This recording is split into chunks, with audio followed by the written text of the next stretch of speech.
Welcome to John Lewis 3D Learning. In this presentation, we are going to see water chapter. The topic is the mind map of the water lesson.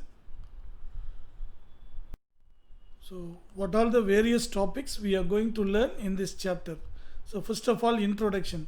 So, what are the various sources of water and how much fresh water and how much is not fresh water? All those things, all details about water resources.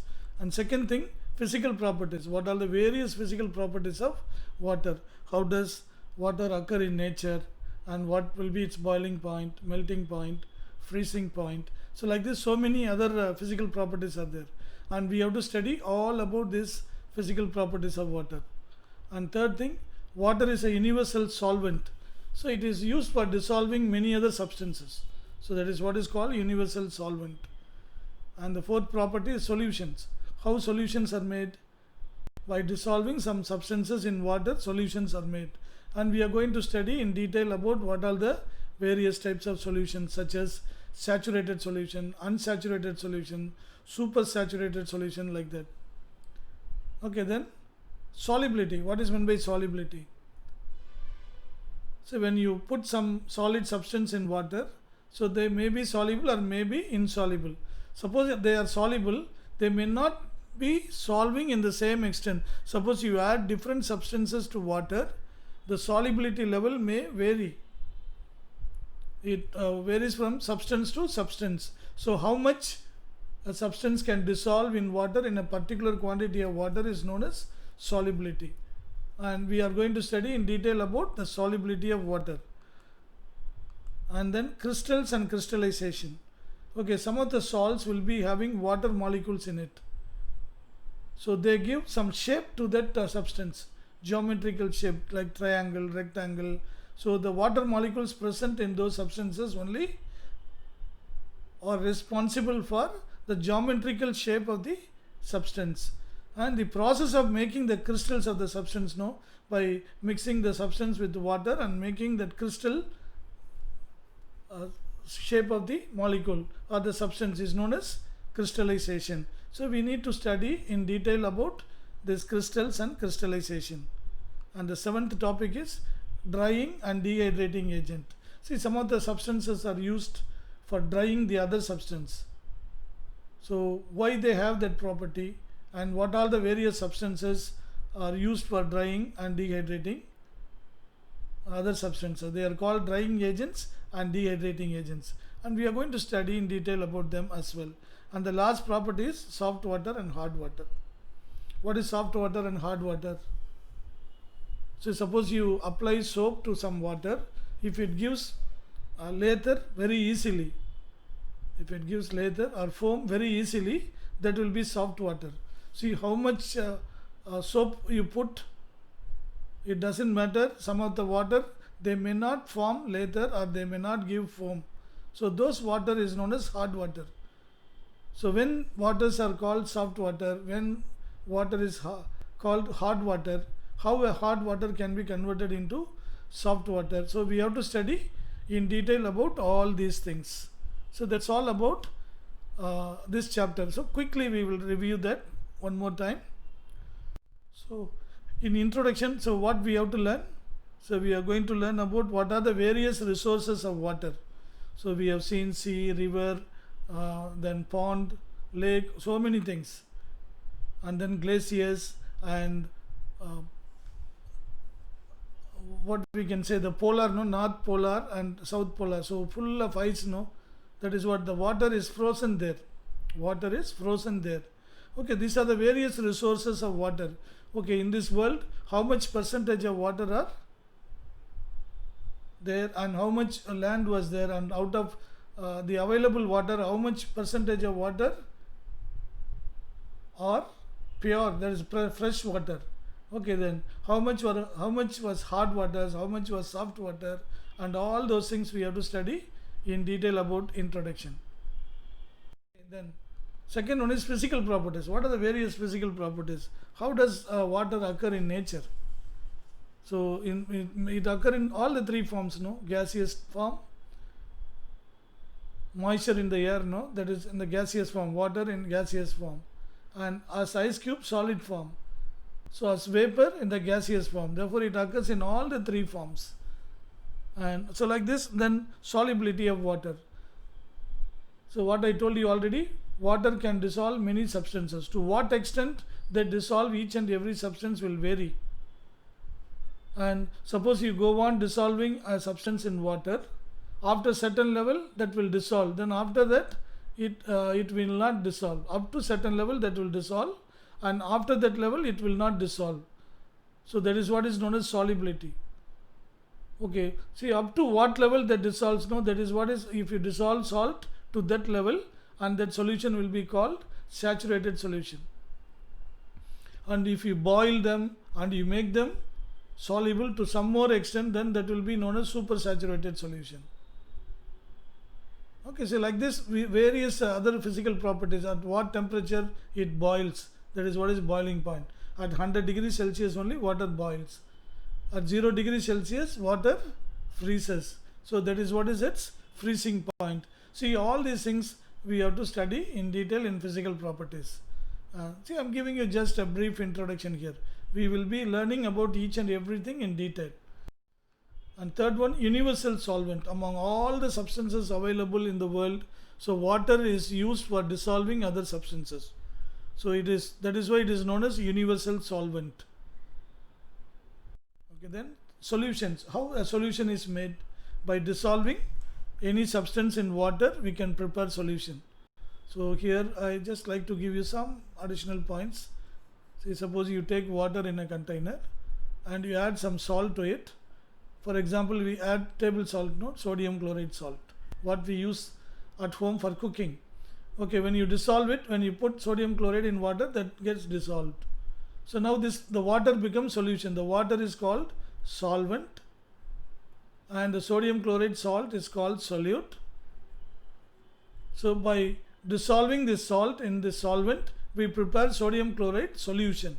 Therefore, what will be solution? A mixture of solute and solvent is known as solution. And this solution should be homogeneous. It should be uniform everywhere. After the salt dissolves in water, it should taste the same in all the places. It should be uniform. That is what is known as homogeneous. Homo means what? Same. Everywhere it should be same. The quality should be the same. Suppose salt dissolved only in this part and here not dissolved, then they taste differently. No, it shouldn't be like that. Everywhere it should taste the same. Then only it is known as homogeneous mixture. So what is solution? Solution is a homogeneous mixture of solute and solvent. So water is used as a solvent for making solutions. What are the various types of solutions? As I told you, saturated, unsaturated, supersaturated. See, all those things. Next, solubility. How much salt can dissolve in 100 gram of the solvent? Suppose you take 100 gram of water. You take just 100 gram of water. Okay, you go on dissolve. First you are dissolving 1 gram and then you are adding 1 more gram. So how much it dissolves at a particular temperature? So the amount of solute dissolves in 100 gram of the water at a particular temperature is known as its solubility. So the solubility vary from person to person. You may ask me, okay, how the solubility will vary from person to person? For example, the same teacher is teaching the subject to all the students. Some student understand 100%, some students 90%, some students 80%. So now my question is back to you. So even though the teacher is teaching the same thing to all the different students, and their grasping level is different. Why? It depends on the grasping ability or the knowledge, the prior knowledge that each and every student has about that particular topic, isn't it? Same way, every substance is different. The chemical bond by which the chemical substance formed are different. Therefore, they will have different property. Therefore, their solubility also will differ. Hope you understood this. So, what is meant by solubility? The quantity of solute dissolves in 100 gram of water is known as solubility. That vary from substance to substance. And then crystals and crystallization. For example, certain salts, they will have water molecule in it. For example, copper sulfate, this will have 5 water molecules. Okay, then if you take sodium carbonate salt, so this is what is washing soda. This is used for washing. So 10H2O, it is having 10 molecules of water along with this. So these water molecules give a specific geometrical shape to this copper sulfate and sodium carbonate. So they only give specific geometrical shape to copper sulfate and sodium carbonate. So every crystal has got a definite geometrical shape, that is due to the presence of water. Okay, the process of making the salt along with water is known as crystallization. So when you add water to the salt, you boil and cool it, the crystals of this salt will form along with that water, and they will have a definite geometrical shape. So that process is known as crystallization. So not only that, it is not only giving the shape to the substance, but also they give color. So the 5 water molecules give blue color to copper sulfate. So once the 5 water molecules are removed, the copper sulfate will turn into white. Okay, so they give color also. Similarly, for example, if you take ferrous sulfate 7H2O, so it is having 7 water molecules here. So this is giving green color to ferrous sulfate. This water molecule only gives green color to it. Understand? So the water molecules present along with salt, they give a definite geometrical shape, and also they give specific color to the substance. And we will see in detail how these crystals are made. We will be learning about the process of making the crystals. Everything we will be learning in detail in the upcoming videos. Okay, what is the 7th topic? Drying and dehydrating agents. See, suppose any substance has some moisture in it, and if you want to remove, suppose you put, suppose anything is having some moisture in it. Suppose let us say it is having some moisture in it. But if you want to remove it, if you spray the substance, dehydrating agent around that substance without touching it, what it will do? It will absorb the moisture from it. All the water will be absorbed from it. So that is what is known as dehydrating agent or drying agent. Okay, hope you understood this.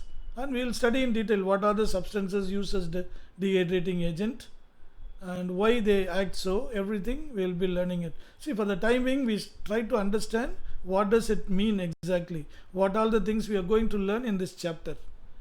Okay, now last one, soft water and hot water. I already told you what is soft water, which gives lather very easily with soap. So it forms foams very easily with soap. So those kind of waters are called soft water. And hot water, suppose you take water from a glacier or from the North Pole and South Pole, so that will be very fresh and that will be very soft. No other substances would have been dissolved in it. Very pure water that will be. Therefore, they give lots of foam, lots of lather when mixed with soap. Whereas if you take sea water and if you apply soap, it will not give lather at all. It will not form foam at all, because some substances dissolved in it, calcium carbonate and magnesium carbonate, these are all making the water hard. They will not allow to form foam or lather. Understand? Those type of water are called hard water. But hot water contains lots of salt dissolved in it. It is not good for us. Therefore, for drinking purpose, what we need to do? We need to convert hard water into soft water. How all those things can be done, and we all will be learning about all these things in detail. So even nowadays you will be hearing some news, why sea water cannot be converted into drinking water. So everywhere drinking water scarcity is there. When we have so much water in sea, is there any process to convert hard sea water into drinkable soft water or mineral water or distilled water? Why not we do it? So a process called reverse osmosis. A process called reverse osmosis is used to convert hard water to soft water. And you might have heard about all these terms, reverse osmosis in the news, or you might have read it in newspaper. An everyday problem, this is nowadays. Okay, see, this is what we are going to learn about water in this chapter. Okay, hope you liked it and you enjoyed learning with me. Thank you very much for watching. Until we meet next time. Bye bye.